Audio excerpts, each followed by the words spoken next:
everybody. Welcome back.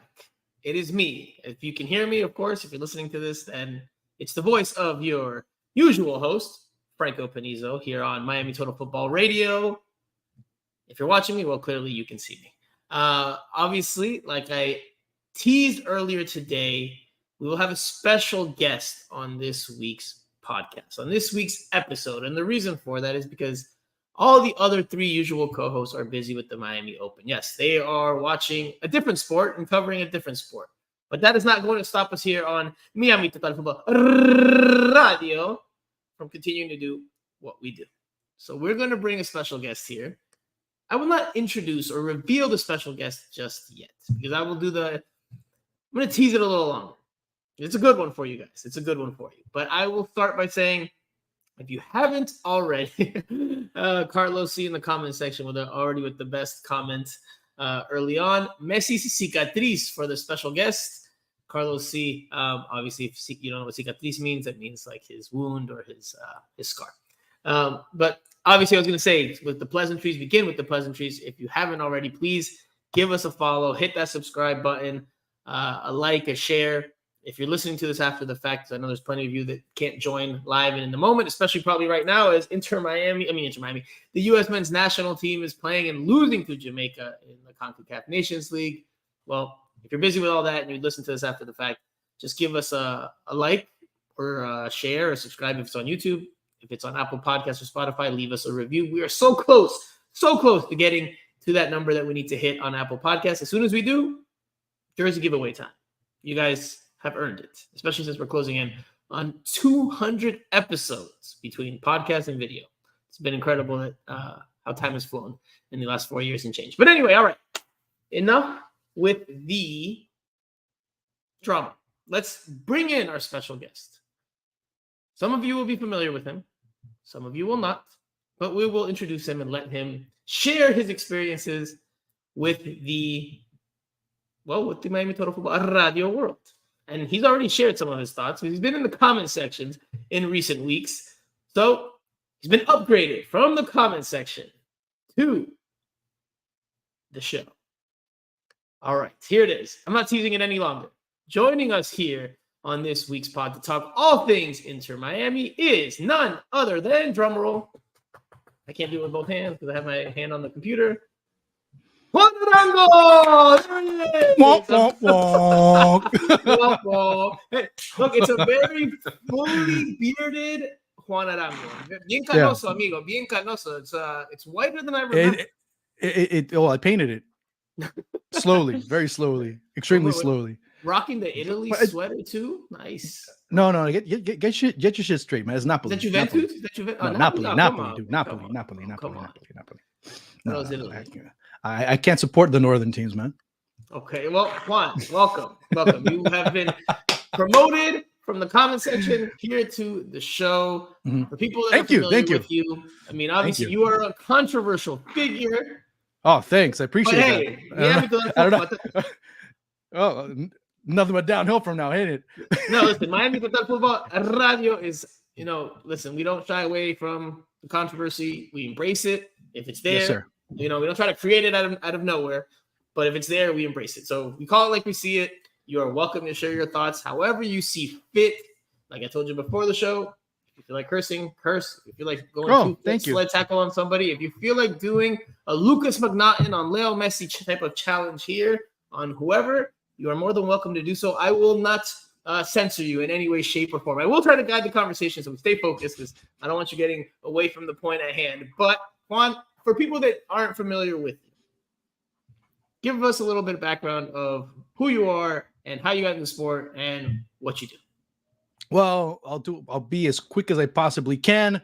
Start out at Gold TV. I've done work at ESPN over beIN Sport, also at places like, currently I do work with Al Jazeera as well as Torneos in Argentina doing the World Feed, also with Premier League Productions doing the Premier League in Spanish, also doing a lot of stuff with Chivas over at Telemundo, as well as covering a lot of material over at Telemundo. Was at TUDN at one point.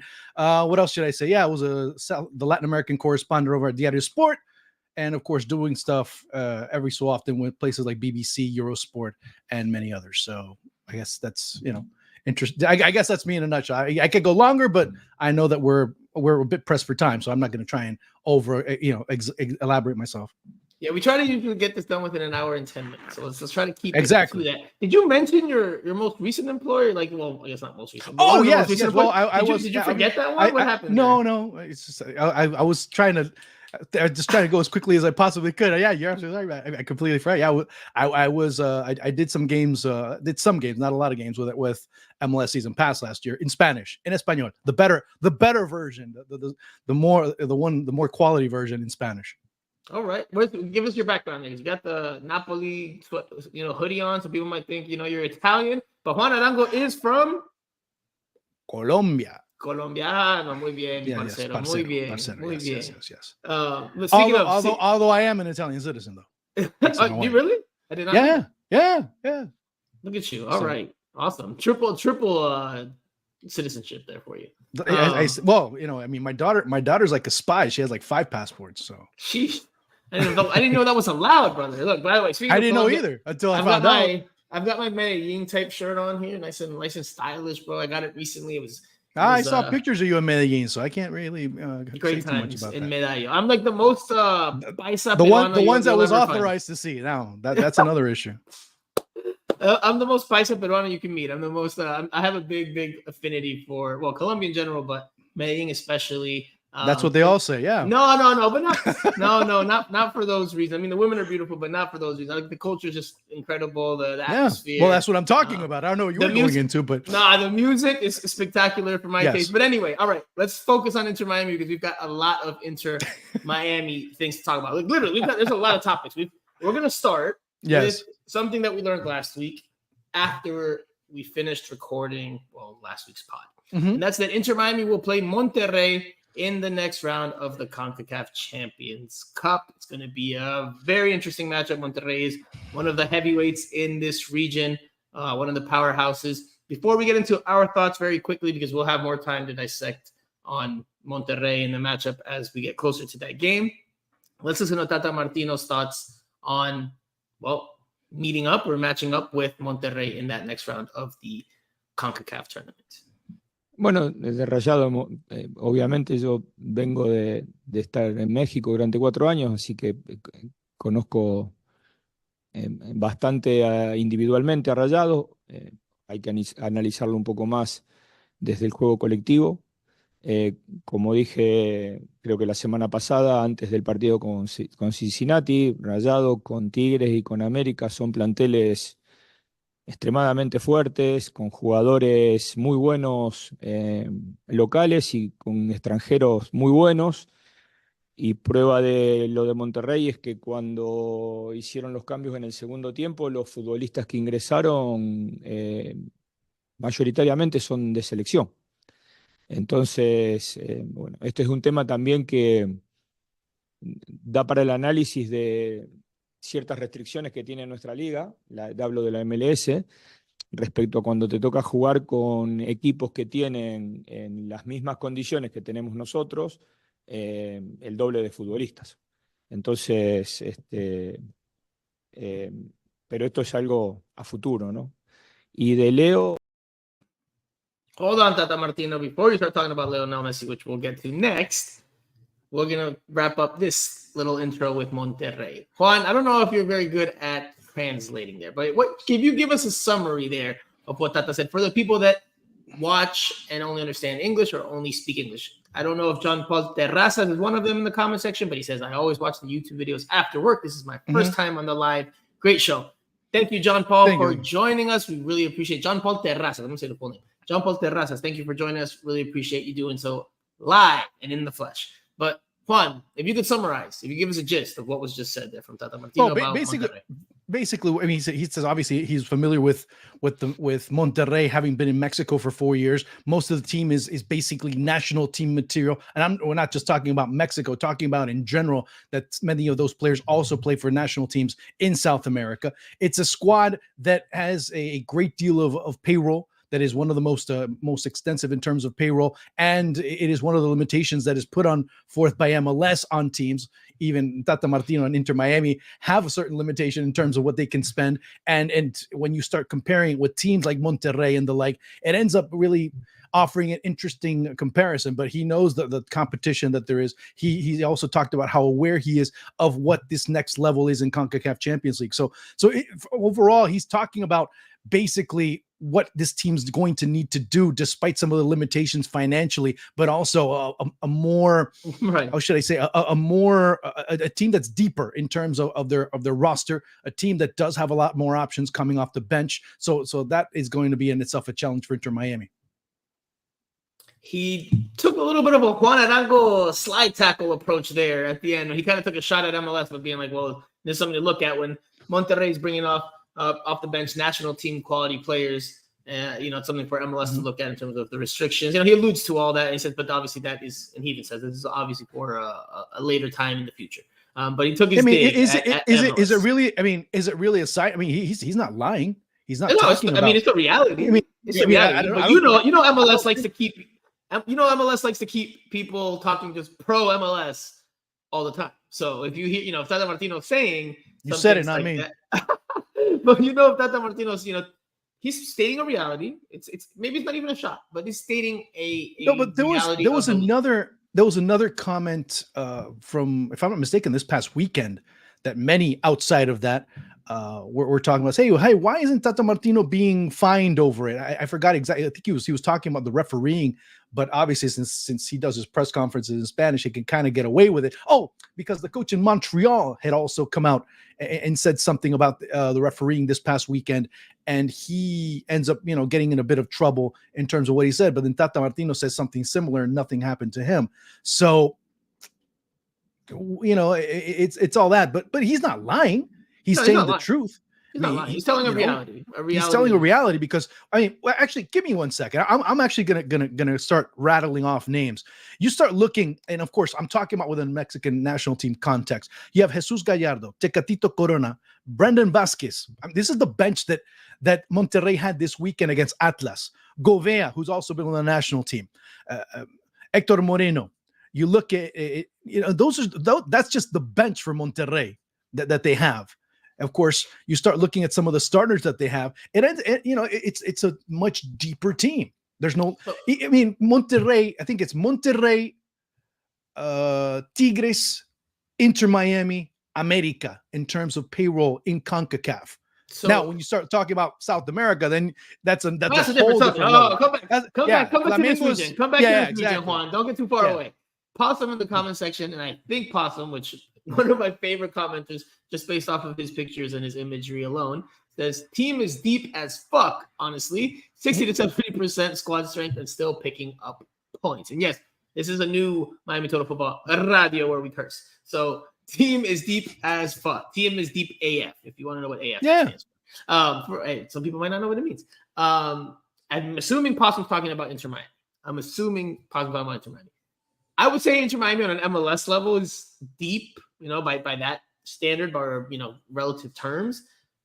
But when it comes to playing in CONCACAF Champions Cup against teams that are at that top level, I don't know if they are. I don't know if you can look at them and say they are as deep or deep in that regard. I think that's where Tata Martino's already kind of, not saying he's not making excuses, but he's kind of painting the picture of what Inter Miami is going up against, like a more realistic scenario of what's going to be in that CONCACAF Champions Cup. Now, it's not going to be easy. It's not going to be easy. Yeah, no. But going up against doesn't mean they're going to get beat. And going up against doesn't mean they're going to mop the floor with Monterrey either. It's what they're up against.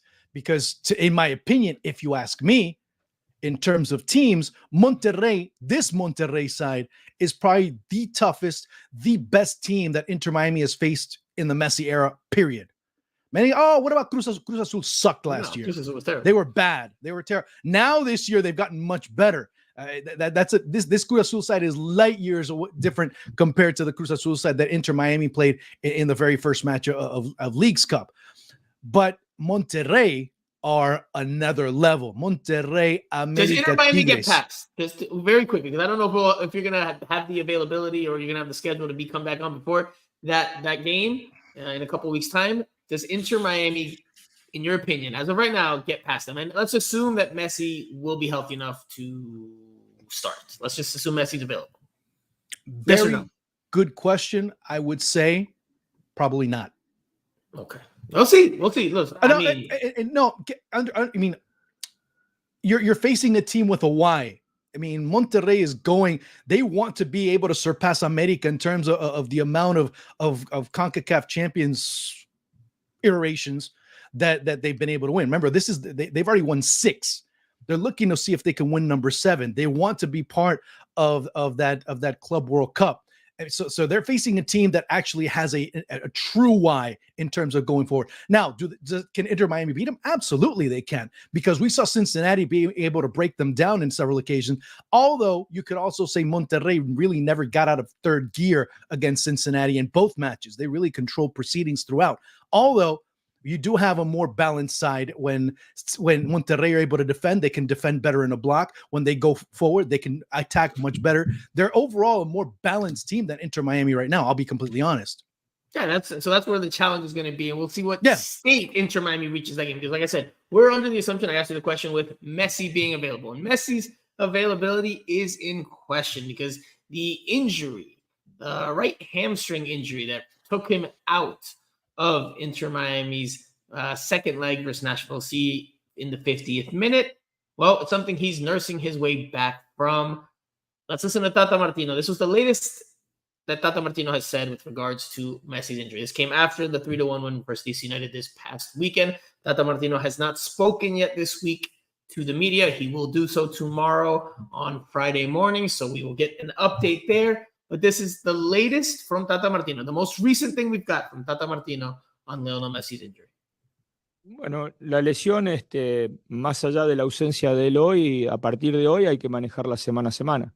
Aprovechamos que tenemos semanas completas en esta que entra y semana completa en la que viene y permanentemente lo iremos evaluando. Lo que está claro es que con él hay un objetivo de que llegue en situación de poder jugar los cuartos de final de Conca Champions. Entonces todo lo que sea correr algún tipo de riesgo no lo vamos a hacer. So in short, I'll summarize this time.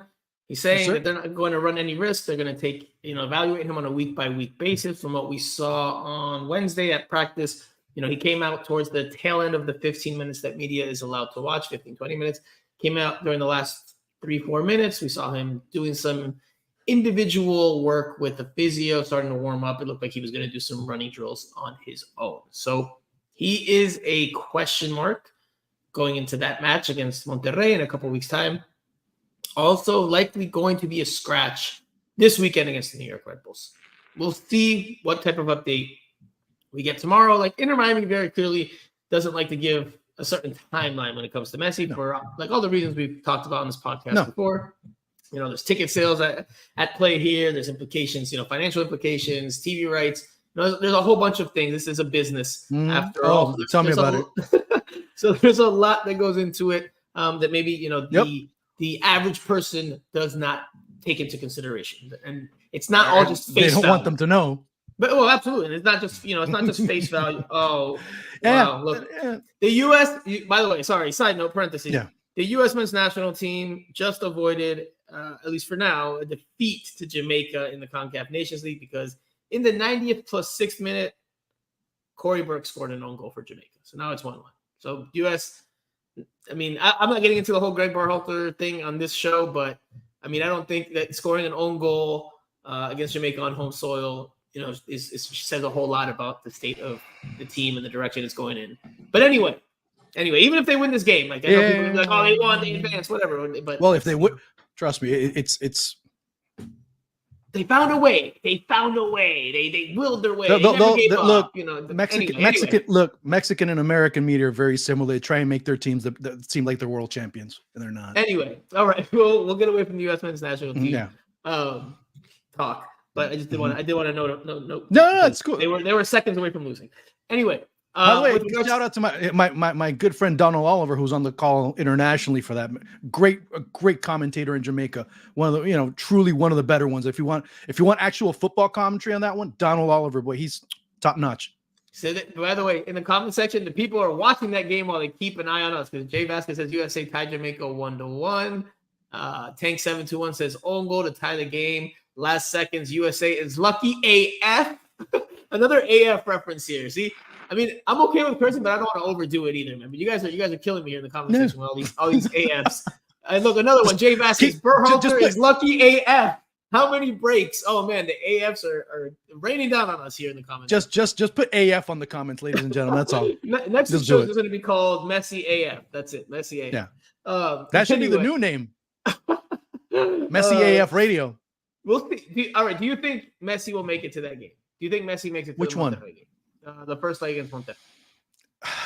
God, you know what? I wish I could give you a straight answer with that, but knowing what has been done before, let's keep in mind the tail end of last year, and everyone was saying, well, he's coming back next week. He didn't come the following week. He would end up, okay, maybe next week he'll come back, and he didn't, and it kept on going, and nobody knew when he was coming back until, well, he's gonna go on break. You wait a second, what's going on? So I really can't give you a straight answer. I mean, no one knows how severe it is. They say, yeah, it's this, it's that. But then you start saying, wait a second, hold on. What was the injury, Franco? What was the actual injury? The one from last year? No, this one. This one is a right hamstring injury. So exactly what? It's a light injury. It's a light injury. Well, wasn't the one last year also a light injury? But it was apparently an adductor. According to Tata, he says last one was an adductor. This was a hamstring. Again, they've been very weird when it comes to Messi injuries. Again, we've talked about the reasons why, so we get it.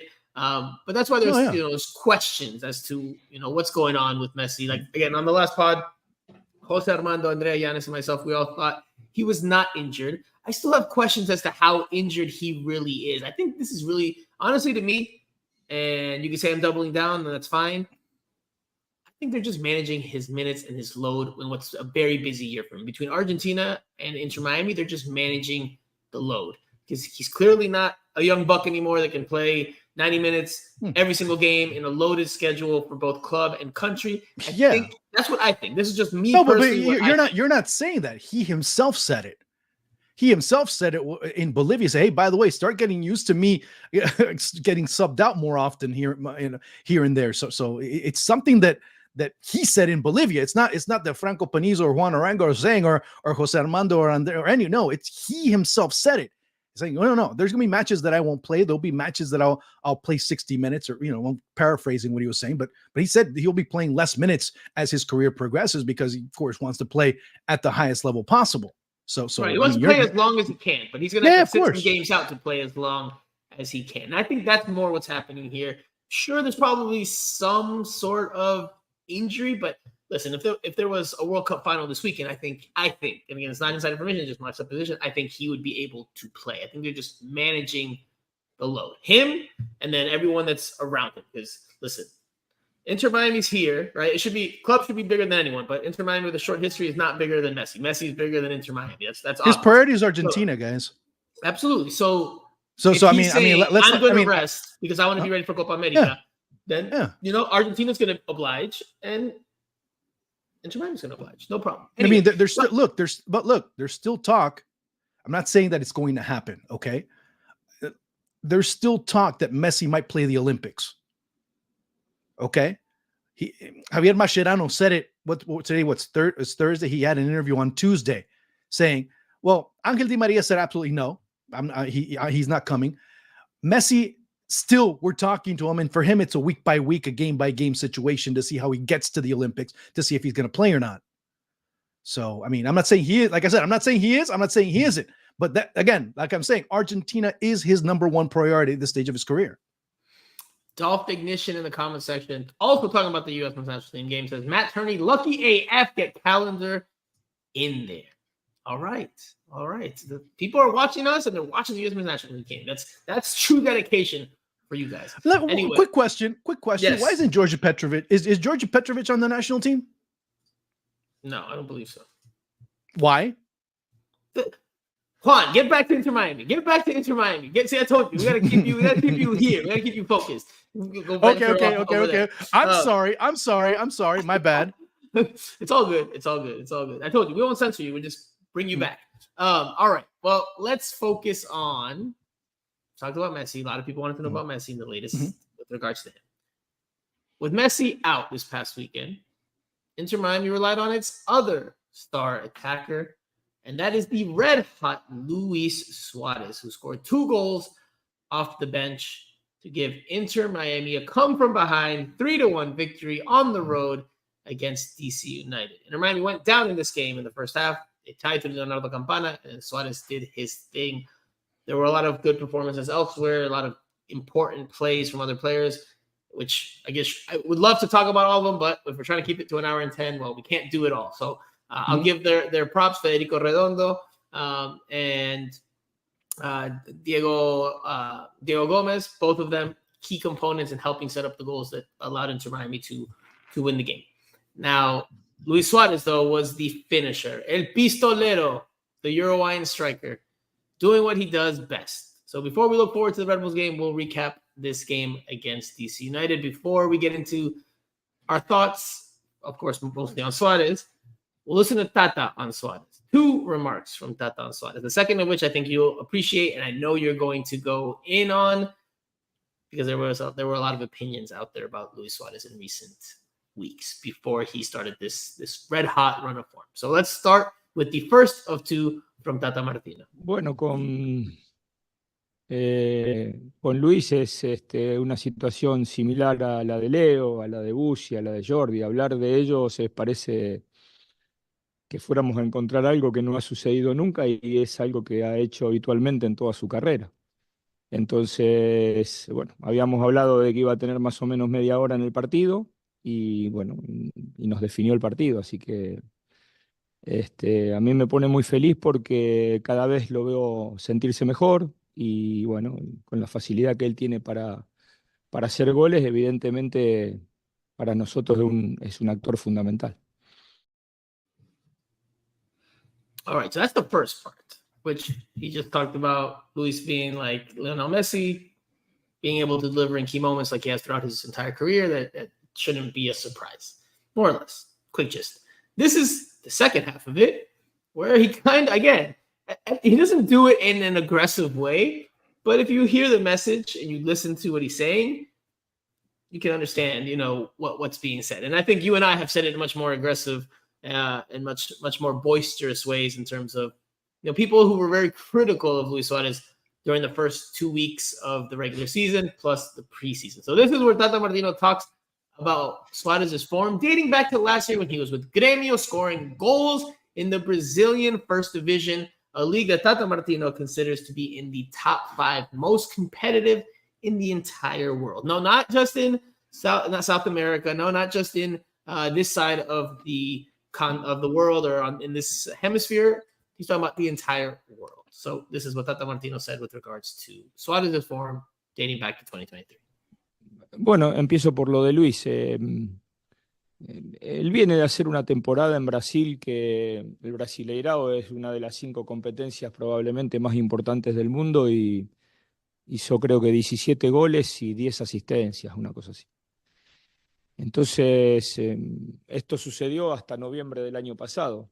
No había ningún motivo para desconfiar de cómo iba a rendir él acá, si hacía escasos 2 meses que estaba jugando en uno de los torneos más importantes del mundo. Así que acá lo importante es lo que nosotros vemos y la confianza que nos genera a nosotros el equipo y los jugadores individualmente.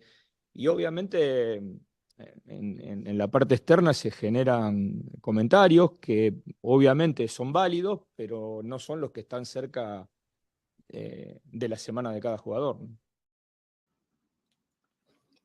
Are you drinking your mate there just because you just let him do the mic drop, or is there something you want to add to that with regards to he threw out numbers, threw out the statistics, goals and assists for Suarez in Brazilian's first division, and how that it's not a surprise again that if anyone's paid attention that he's coming to MLS and that he's picking up where he left off in Brazil. Anything you want to add there? Because I feel like I see the twinkle in your eye. No, I just have to chuckle when I hear that. I mean, it's people that just were recently watching the Miami Heat and the Marlins talking soccer now. So This guy, what's this guy doing in Inter Miami? A guy, he's some old dude that yet you have a player that was with Grêmio. He ends up being the offensive player of the year in Brazilian football. Brazilian football is the best league in this area of the world, bar none. Better than Mexico, way better than any other league in this, just bar none. You have a player that now I'm not saying that he was exempt of criticism in Brazil. He was being criticized often. I mean, he was the front page of headlines over in Porto Alegre and in Rio. Well, he wants to go to Inter Miami. Oh, he wants to retire because of his knee. Oh, he wants to, but yet he'd be out for an extended period of time. He'd be out 3-4 games. He'd come back and score a brace. Then he go on a scoring rampage. And he helped Grêmio, a team that had just been promoted a couple of seasons before, to actually have a run at the Brasileirão title. Of course, not being able to surpass Palmeiras, but you have a player that went in and week after week was getting his knee drained and was still able. I mean, he even said it. He even says it to this day, that when you listen to him in interviews in Uruguay, I don't know how he is in terms of media accessibility, or Lionel Messi in terms of local media, but I know that they get a lot of interviews with Argentine and Uruguayan media respectively. They talk a lot about how Luis Suarez has a lot of trouble domestically at home, waking up in the morning and he just can barely walk at times. So to see him playing the way it just shows you the amount of rigor and the amount of intelligence and the amount of mental strength that he does bring forth to Inter Miami week in and week out. So to hear people, at times I really start doubting if there's people that actually know soccer that are covering Inter Miami at times when they start questioning a player like Luis Suarez right now. Shots fired. No. It's being completely honest. But I don't disagree with you. Remember when I said there's just a lot of soccer virgins out there that really just start. I mean, they're watching the Marlins a couple of months ago. Leo Messi signs. Now they're interested in soccer, and all of a sudden they started talking about Luis Suarez. And it kind of irks me a bit, because a player of that, I mean, even Tata Martino, Leo Messi, and many others have talked about what a once-in-a-generation type of player Luis Suarez is, that he was just born in the wrong generation, because if he would have played 15, 20 years before, he might have been one of the top 2 or 3 players in football, or maybe even 25 years ago, he would have been one of the top 2 players, but he ends up being in a generation with a teammate that ends up being arguably the greatest player of all time, and a rival that he had during his time at Barca in Cristiano Ronaldo that ends up being one of the best goal scorers in history. So you have all these players that Luis Suarez is part of that mix, and yet people come here and all of a sudden, oh, well, he ain't that good. Come on. So I think if you look at it, if I take a step back and look at it from like a bigger picture, from my vantage point, and it's more or less along the lines of what you said. Like, I don't want to see the average soccer fan. I'd say the average MLS fan.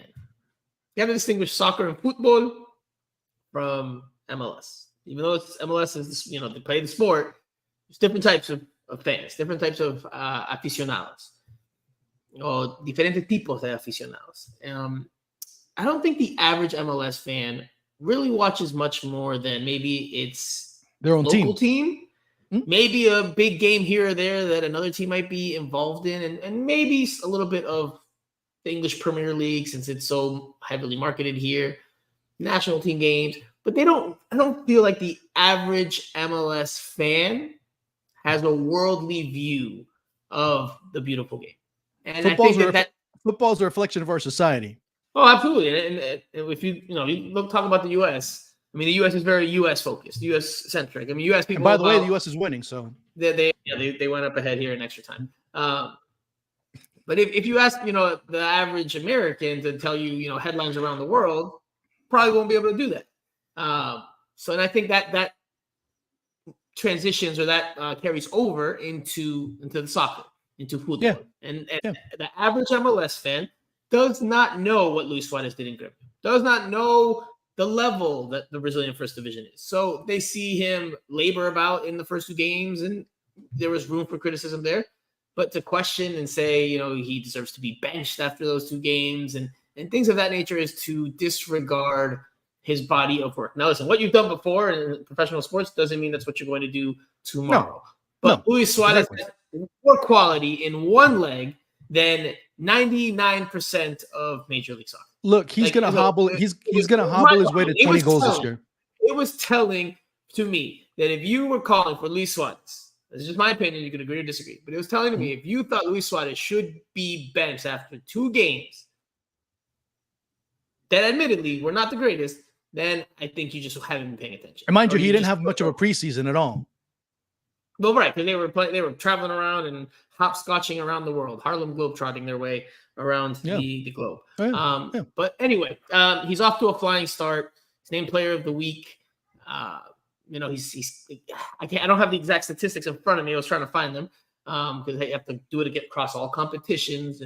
But he's scoring goals. I think it's something like 8 goals already in all competitions.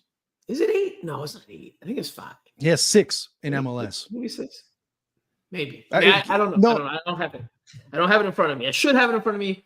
Bad on Franco. But anyway, he's off to a flying start in MLS. I mean, he's got better numbers than Messi right now. If he can maintain good health or as good a health as possible throughout the course of the season, I mean, he's going to keep doing this and keep stealing the show. I titled the pod this weekend, Messi Sidelined, Sizzling Suarez Headline, because he's grabbing all the headlines, taking all the attention. Messi, while he's still obviously a big talking point, Suarez has kind of taken center stage, at least for now, in the absence of the Argentine playmaker. But that's why you brought him. Absolutely. And that's why we always say that he's one of those players he's a once in a generation player, and he's a once in a generation goal scorer. And a lot of people in Uruguay also taking heed on his comments, because he also goes and says, you know what, Luciano Rodriguez, remember the same Luciano Rodriguez that was being rumored to go to Charlotte, he goes and says, he's going to replace me. He's going to be the next me. And so that's why Manchester City is now going after him. So that's where you end up having a great deal of stock in what he says about certain players and about his legacy, because they really respect him from a football standpoint. I'll add this before we just kind of quickly put a bow on the game, the win versus DC United, because I think I think personally, and I don't really like to talk things on this show that are not football focused, but I think it's more of a societal problem, man, especially with social media in the last 20 years. Like, just because you can have an opinion on things doesn't mean you should share that opinion on anything. Like, I could have an opinion on, why the sidewalk is the way it is. Like, I could have an opinion, but I don't know what goes all into it. I don't have any clue. Or it's a terrible example, but I'm just saying, like, you can have an opinion on anything.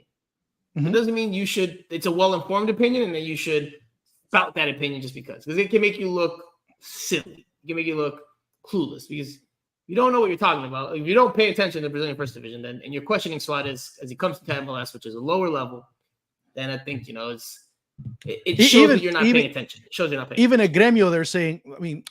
I spoke to some reporters when the whole situation was going down, when Suarez was talking about retiring and the consequences that he would end up having to undergo should he retire in the middle of a contract. They were saying, I had a reporter come up to me and say, why does he want to go there, knowing that next year we're going to play Libertadores?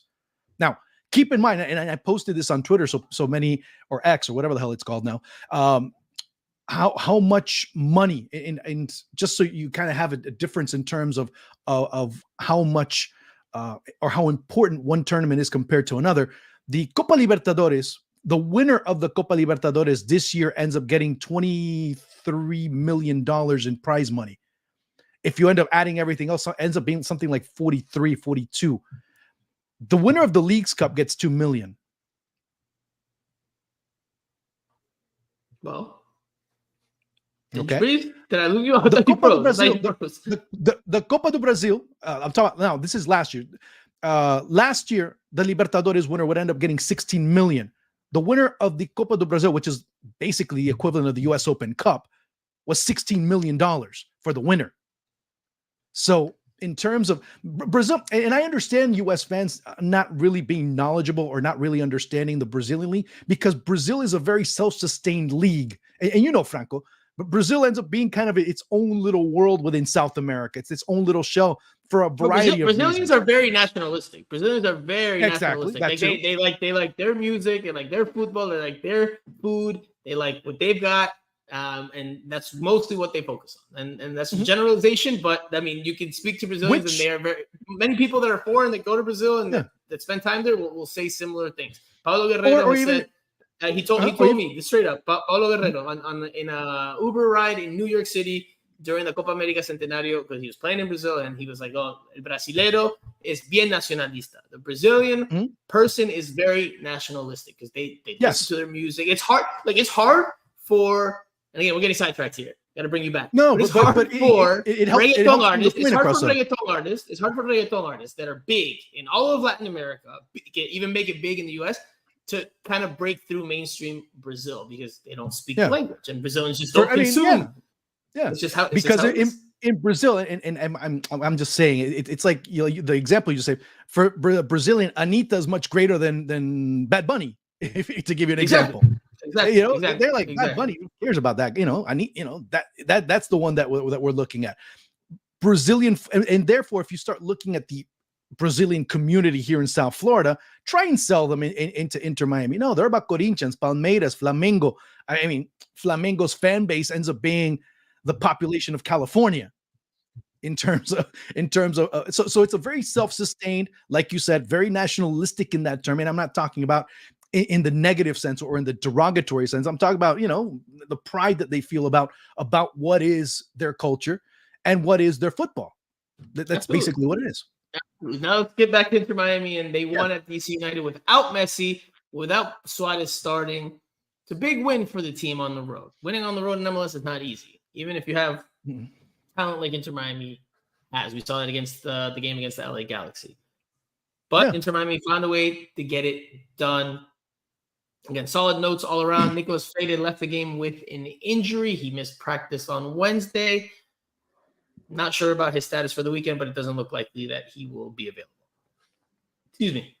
I imagine we'll get an update on Friday morning when we speak to Tata Martino before Inter Miami practice, but I doubt very much that Nicolas Freire will be available. Nonetheless, let's listen to Tata on his thoughts on what the team did well in the victory against DC United. Y del equipo me gustó cómo se sobrepuso a 15 minutos iniciales donde ellos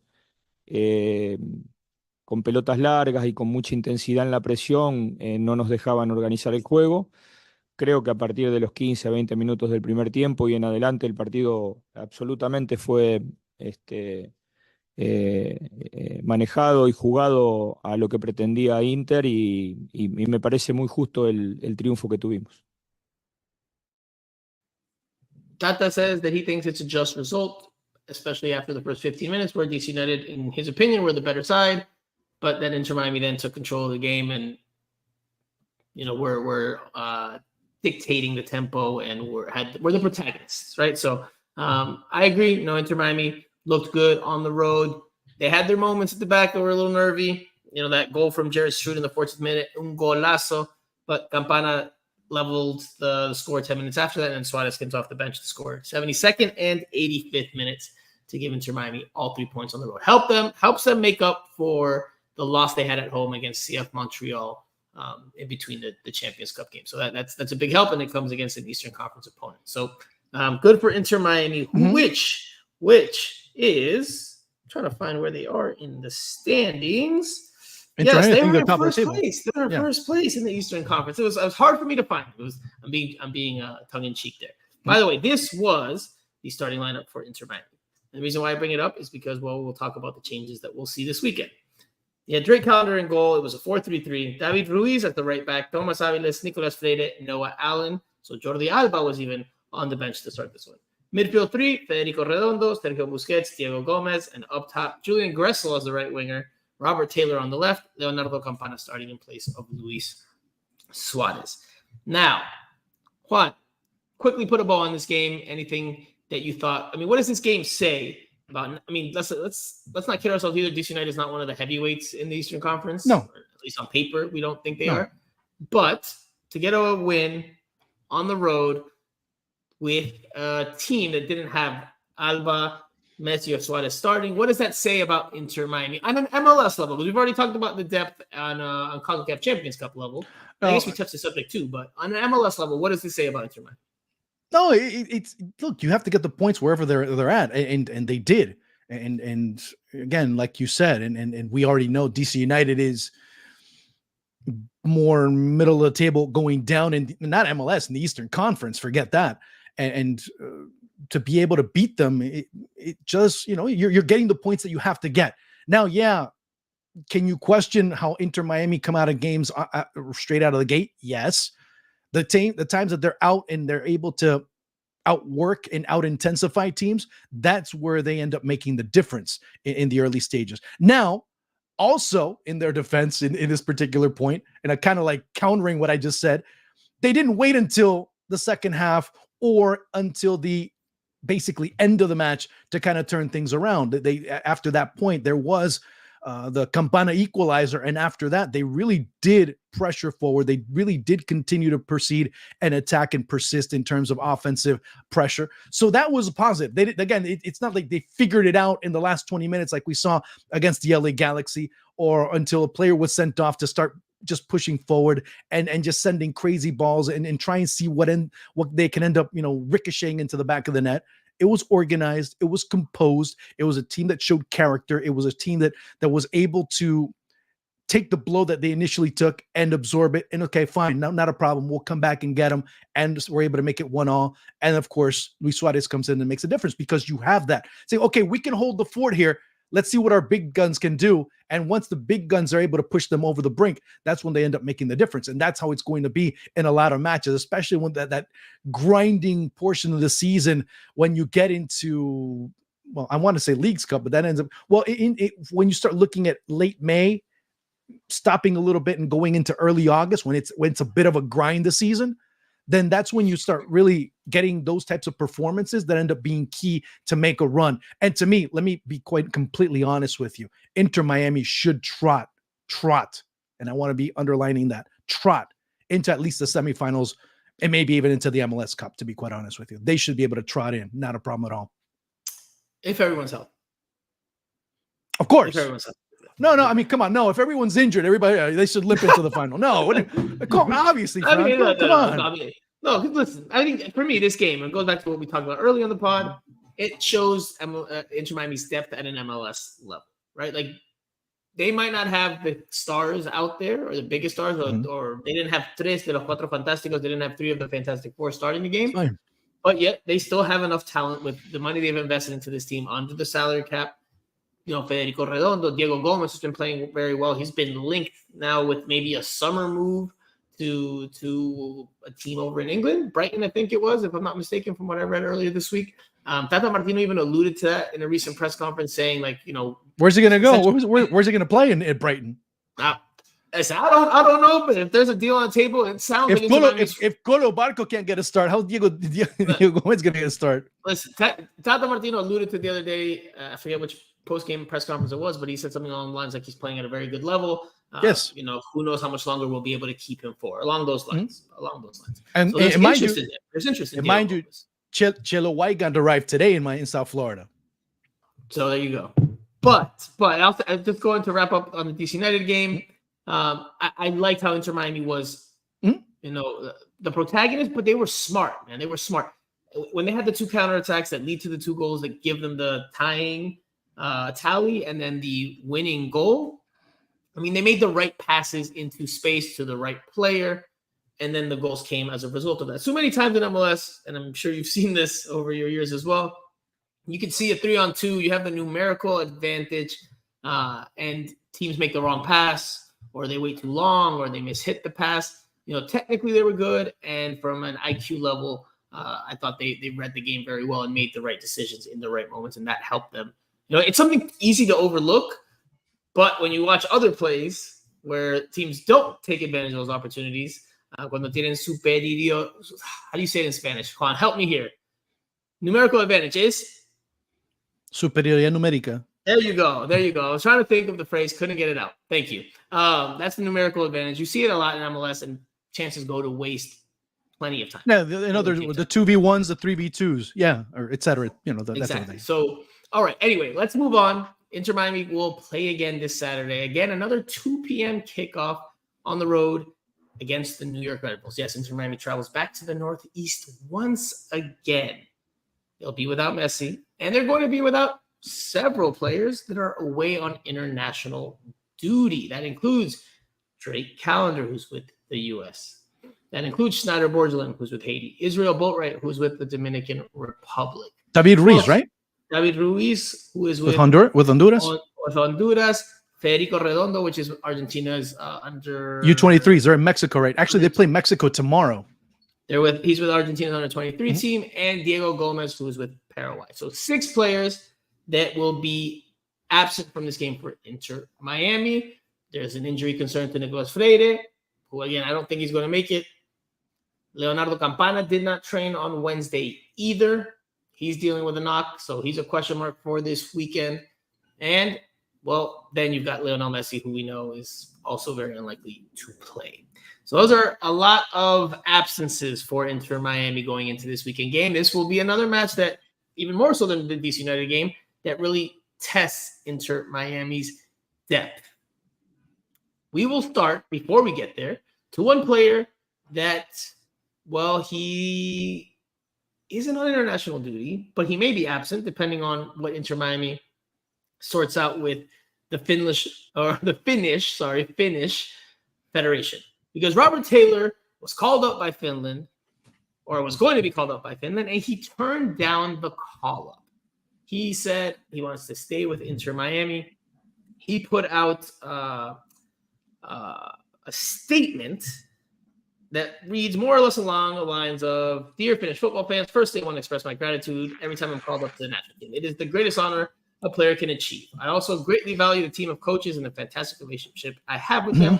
At the moment, for personal reasons of the heart, including protecting my body from injury due to the intensity of the club season and challenging away matches, I have decided not to join the Finnish team across the pond.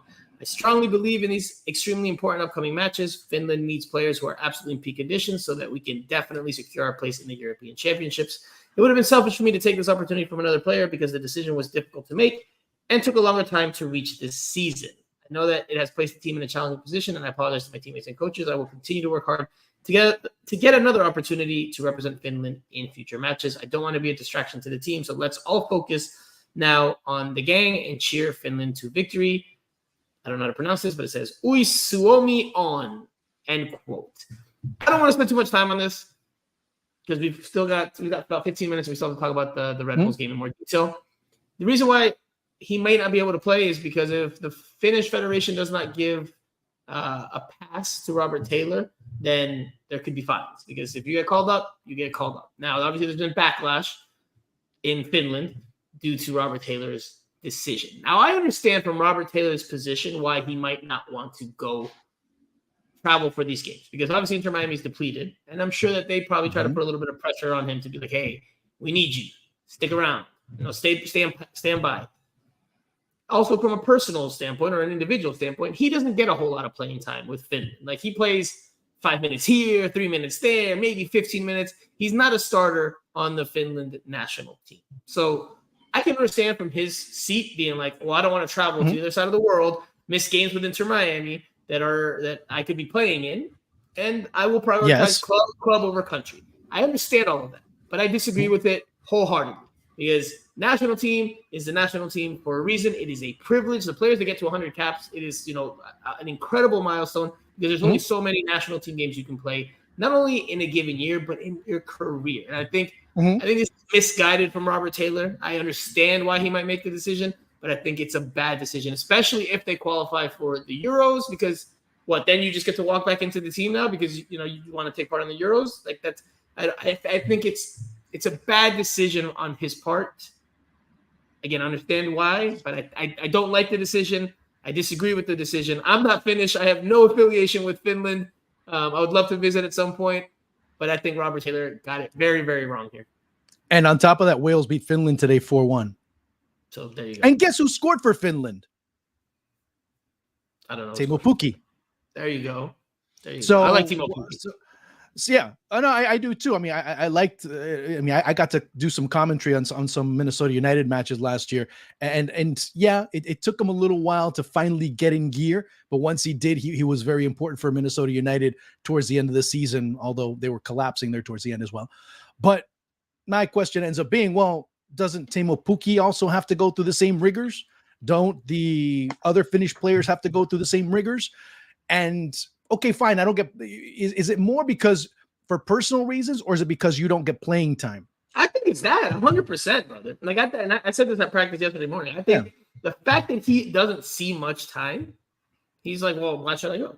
Forget it. I'm going to stay here. I'll just play with my club. Well, he missed out on the European. He missed out on European qualifier. I agree with that. I mean, like I said, I don't agree with his decision. I can understand why he made that decision.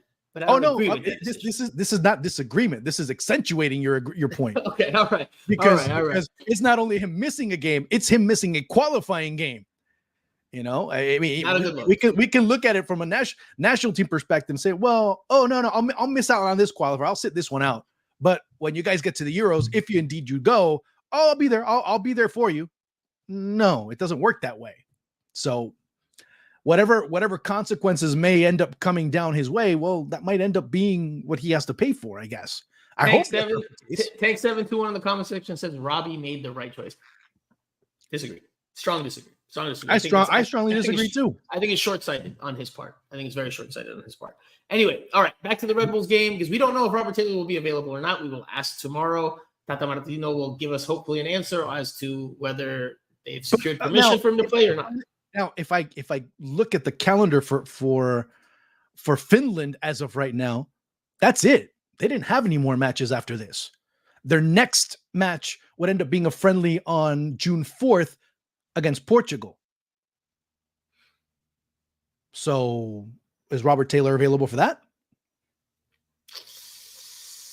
I don't know, man. I don't know if they call him back in. I don't know if they call him back in after this. Yeah, I don't know if exactly. They might exile him for a good bit until it's a friendly against Portugal, a friendly against Scotland, and then you'd have to wait until September for, depending on how things play out for them, when they end up playing Greece, England, and Republic of Ireland. Of course, I'm talking about September going into October.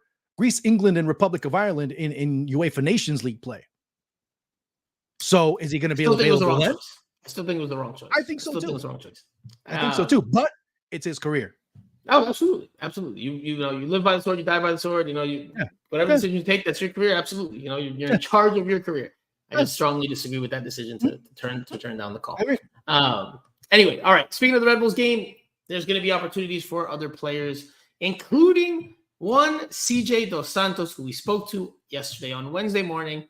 He will very likely be the goalkeeper starting in between the pipes in place of the absent Drake Callender. A rare start for CJ Dos Santos. I mean, the other option is Cole Jensen, but CJ Dos Santos is the more experienced of the two. He's the one that on the depth chart would seem to be the next man up. And the fact that he spoke to the media yesterday, well, really much points to the fact that he'll be starting on Saturday. It's all but confirmed. All but confirmed. This is what CJ Dos Santos said. We'll go very quickly into what he said about his opportunity this weekend. I've been looking forward to this opportunity for a long time, and I'm passionate about what I do. I look forward to every match day.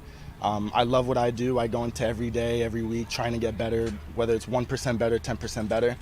I'm always looking forward to the next challenge, and I go based off of the saying Carpe Diem, always trying to seize the day, seize every opportunity, seize every moment going forward. So I'm just going to do my best going into Saturday. All right, that is CJ Dos Santos, who will get his chance. Curious to see how he does. I asked him how he feels with the ball at his feet. He said he feels comfortable with it. Wouldn't have expected a different answer, but we'll see how he does in Tata Martino's style. Mm-hmm. Of course, shot stopping and goalkeeping will also be analyzed here plenty. But yes, all signs point to him starting. Another player that's likely to start, in my opinion, because I think Inter Miami, they just played a 4-3-3 against DC United. I think with the personnel, I think they might have to go back to 5-3-2. And I think that's what we're going to see. So a player that I think will get the start, and he will do so at center back, will be one young Noah Allen, who is probably the shortest center back in MLS these days. Obviously a natural fullback, a left back. Tata Martino has said very convincingly that no, Noah Allen is a center back. So we got to speak to Noah Allen yesterday as well. This is what he had to say about adapting to playing more at center back lately than left. Yeah, I mean, I have natural tendencies of, like motions, like on the width of the pitch instead of more central. So I think it was getting adjusted to that. Also, I'm more, breaking lines more central instead of wide. More vertical running instead of, up and down movements. So, it's not a ton and it's not, super complicated, but, it's tricky. It's something that you have to, take extra hours to learn and improve on for sure. And there's also more people around, right? Sure, when yes, you're in the yes. center and you're in the middle of those scrums, it's a little different from being outside. How's that? Of course, yeah. But you also have more cover as well. And, you have to communicate more, obviously, because you have a ton of bodies around you. And you're also that vocal point in the back where you have to, sort of become a leader. So that's something I've learned for sure. So just very quickly, so we're 90 minutes away from where we need to wrap up the show. Juan, what do you think? What do you make of Noah Allen playing as a center back? It's next man up. I mean, at this stage, I mean, you have we already were talking about. They could play a different center back. I understand the reasons why Tata Martino might play Noah Allen. He likes his ability, with the ball at his feet, his ability to pass between lines. But that's not maybe Ryan Saylor's forte. Where Ryan Saylor's a bigger body, not American college product, or it's a bit more about the physicality than the skill set. Yeah. But I mean, what do you think about Noah Allen being played as center back? He's very professional, right? He's very like, I'll play wherever the coach wants me. He says the right things, but clearly he's mismatched there. Clearly he's playing out of position. Although he's doing, I think, a decent job. Right. I mean, he's a team player, and you hope that he's able to perform and execute what Tata Martino. And I think Tata Martino is going to try and simplify things for him as the match progresses, and you see that he's able to gain more confidence. Yeah, you'll see him exude certain qualities that he has. That's also going to be very important. But these are the types of matches that the veterans that are in place are going to have to start telling the players.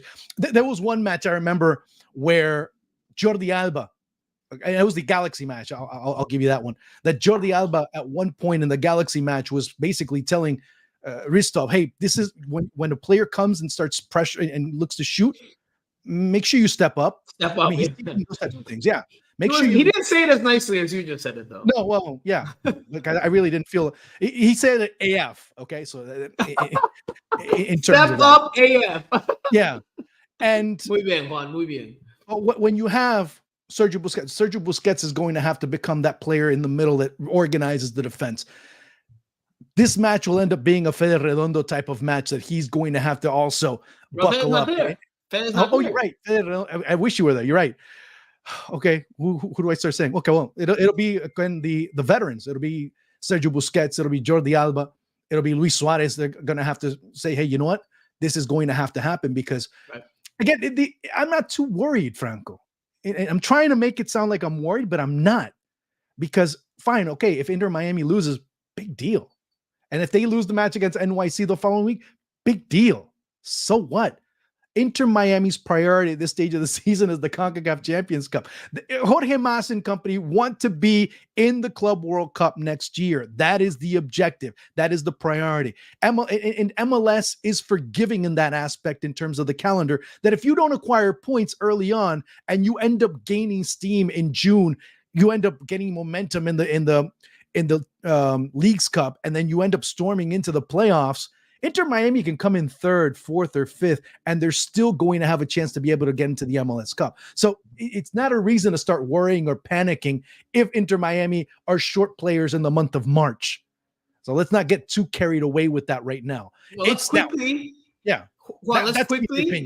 let's quickly predict what we expect the starting lineup to be. I don't know if you think 4-3-3 or 5-3-2. You want to start? Or do you want me to start? You know what? Why don't you have the little magnetic board in the back and we see what's left? Because then I start saying, "Oh no, I forgot he's not here. Oh, I forgot he's not here." It's not easy. Yeah. It's not easy. It's not easy to piece together the roster. I think they're gonna go 5-3-2. Yeah, of course. DJ Dos Santos at the back. I think Julian Gressel will play right wing back. Then you've got Thomas Aviles, Sergio Christoph, Noah Allen, Jordi Alba. The midfield is where I have a little bit of trouble because Sergio Busquets and probably Lawson Sunderland will start. But who is the third player that starts there? Who else gets a look there? So I actually have to look at the list. Sunderland, well, Farias is injured. Gomez is gone. Kremaski is injured. David Ruiz is gone. Redondo's gone. Maybe Robbie Robinson. You know what? I think it might be the draft pick. I think he might get a chance. Yes. Yannick Bright. It might be Yannick time Bright. for him to make his MLS debut because Inter Miami is depleted, and he hasn't looked bad when he's played. It might be his chance. And then up top, I think it's going to be, Suarez plus question mark because we don't know if Campana's healthy, right? We don't know if he's healthy, so he might be absent. I'm not saying whether he's healthy or not. I'm just saying he's available. At this point, it's more available. Is he available? Can he walk? Yeah, throw him in there. Throw him in there. It's either. Let's say Campana's out because he's not healthy. Let's say Taylor can't play because he didn't get permission from Finland and he doesn't want to get fined. Who's next? Who else can play up there? Jorge Taylor is a good pivot in the back. Robbie Robinson might be the guy. That's what I'm saying. Robbie Robinson. He was seen at training recently, so maybe. Yeah, there's no, there's really nothing else. There's nothing else. And again, I'm not going to get too carried away with it because we're in the month of March. I think Robbie Robinson might get a chance because we saw him at training recently. He's back from the abyss. Actually, hold on. There is a chance that Chilo Weigand might play. Maybe, but he'd have to be announced, and that's what we will. Oh yeah, he has to be announced today. Tomorrow at least, and get ready to go. Now but Chilo Weigand is interesting because it ends up being a win-win situation for Boca as well as for Inter Miami in terms of the loan spell. And if we had time, I'll tell you, but I don't know how that's going. So, but let's wrap up the show with that because we can't ignore that Inter Miami looks like they will soon land their right back. You mentioned it early in the show, and I kind of overlooked past it because I was juggling 5 different things, and I also wanted to save it for actual talking point here. Inter Miami looks like it will sign Chelo for what? The season, or is it 2 seasons? Yes, until it'll be a one. He just re-signed with Boca. He was having a problem with Juan Román Riquelme, the president of Boca, in terms of wanting to stay. He's the third right back for Boca. He's not going to play past Luis Advíncula. He's not going to play past Lucas Brundel. So he's not going to be there. So he says, let me go on loan. Okay, let's re-sign you. They re-sign him until 2027. They send him to Inter Miami on loan. Now there's a clause that's very interesting. I want to say it real quick because I just got it. If in the event there's interest for Chelo Weigand while he is at Inter Miami and it ends up in a sale, it ends up being kind of a commission for Inter Miami because 70% of that purchase would end up going to Boca. The remaining 30 would end up going to Inter Miami.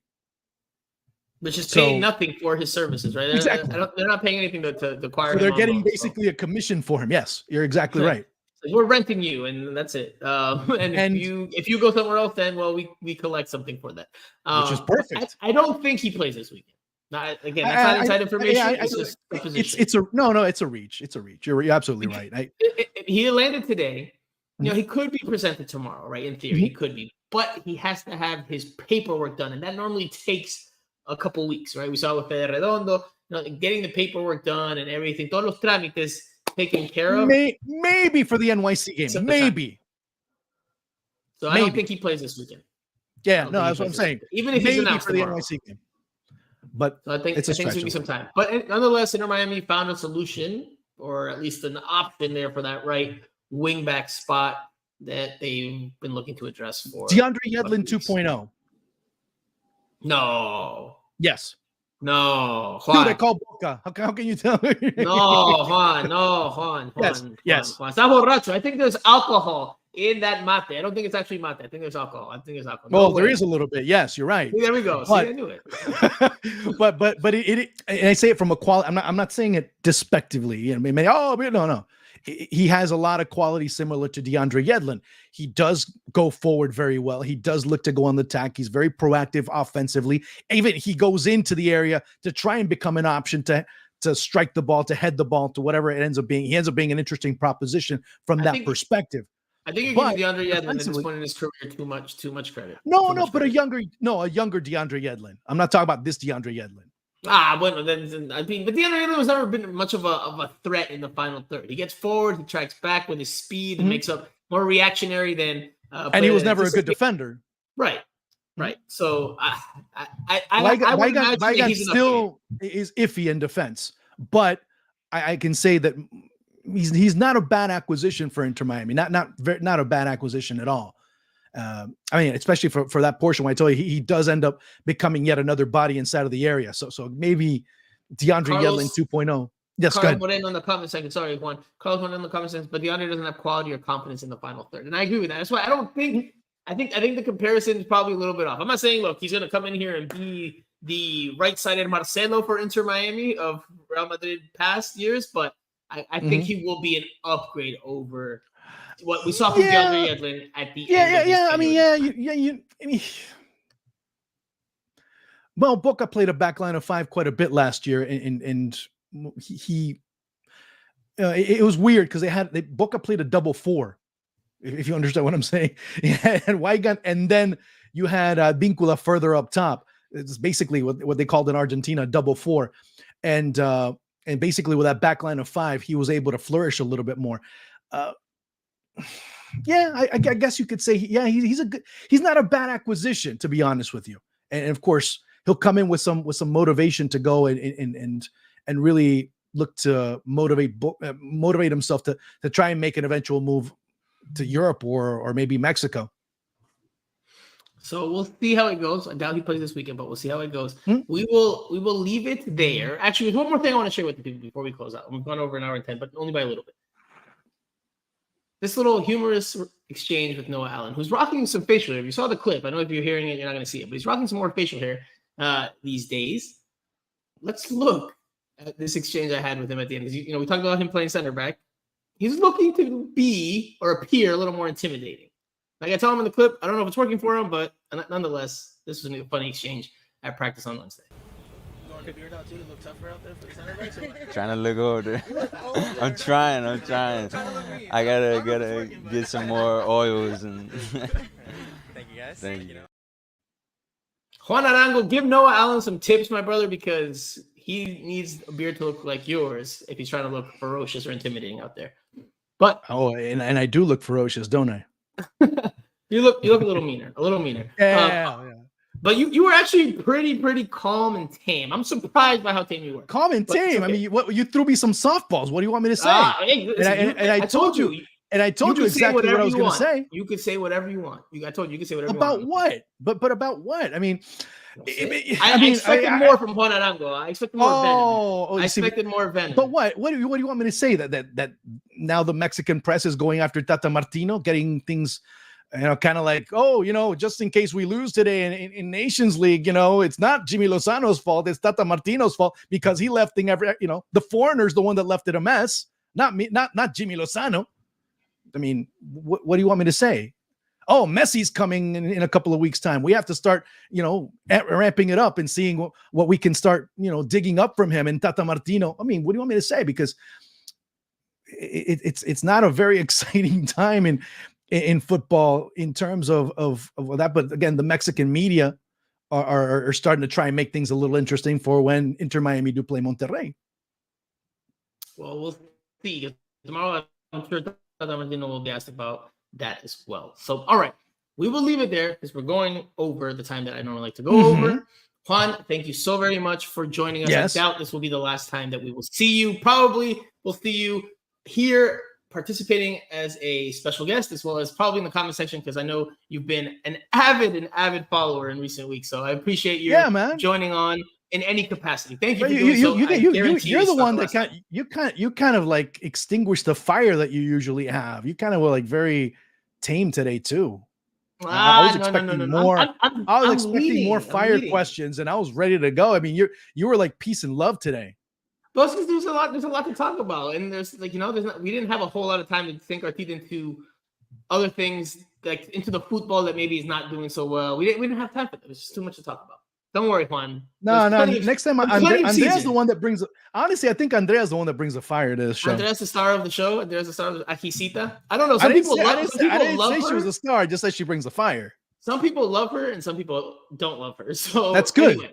Anyway, yeah, no, it's absolutely good. But anyway, all right, we'll leave it there. For Juan Arango, I am Franco Panizo. We will be back next week at some point. Don't know what day yet. I wish we could get on a consistent or a consistent track, but we can't. But I will let you guys know, hopefully with more advanced notice. So again, thank you guys for listening or watching Miami Total Football Radio, the show. We will talk to you guys again next week.